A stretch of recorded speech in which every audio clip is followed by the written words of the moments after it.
اے لوگو جو ایمان لائے ہو، تمہارے پیشرو اہل کتاب میں سے جن لوگوں نے تمہارے دین کو مذاق اور تفریح کا سامان بنا لیا ہے، انہیں اور دوسرے کافروں کو اپنا دوست اور رفیق نہ بناؤ۔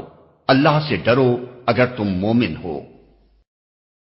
جب تم نماز کے لیے منادی کرتے ہو تو وہ اس کا مذاق اڑاتے اور اس سے کھیلتے ہیں، اس کی وجہ یہ ہے کہ وہ عقل نہیں رکھتے۔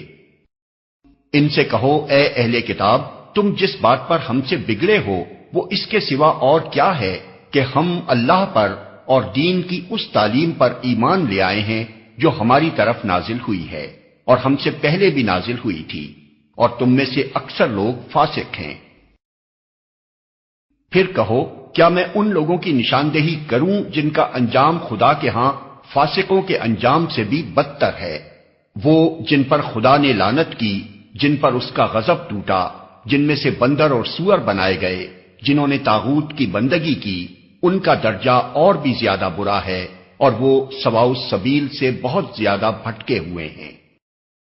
جب یہ تم لوگوں کے پاس آتے ہیں تو کہتے ہیں کہ ہم ایمان لائے، حالانکہ کفر لیے ہوئے آئے تھے اور کفر ہی لیے ہوئے واپس گئے، اور اللہ خوب جانتا ہے جو کچھ یہ دلوں میں چھپائے ہوئے ہیں۔ تم دیکھتے ہو کہ ان میں سے بکثرت لوگ گناہ اور ظلم و زیادتی کے کاموں میں دوڑ دھوپ کرتے پھرتے ہیں اور حرام کے مال کھاتے ہیں۔ بہت بری حرکات ہیں جو یہ کر رہے ہیں۔ کیوں ان کے علماء اور مشائخ انہیں گناہ پر زبان کھولنے اور حرام کھانے سے نہیں روکتے؟ یقیناً بہت ہی برا کارنامہ زندگی ہے جو وہ تیار کر رہے ہیں۔ یہودی کہتے ہیں اللہ کے ہاتھ بندھے ہوئے ہیں، باندھے گئے ان کے ہاتھ، اور لعنت پڑی ان پر اس بکواس کی بدولت جو یہ کرتے ہیں۔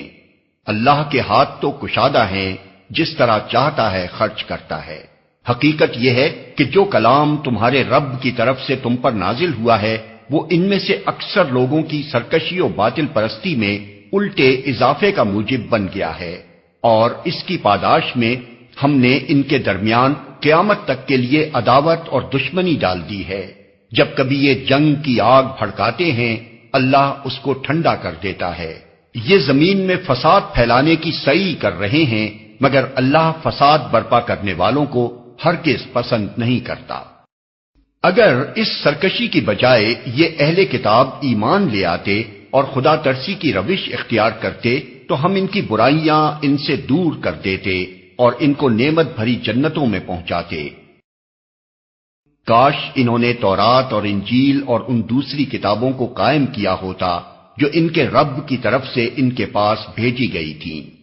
ایسا کرتے تو ان کے لیے اوپر سے رزق برستا اور نیچے سے ابلتا۔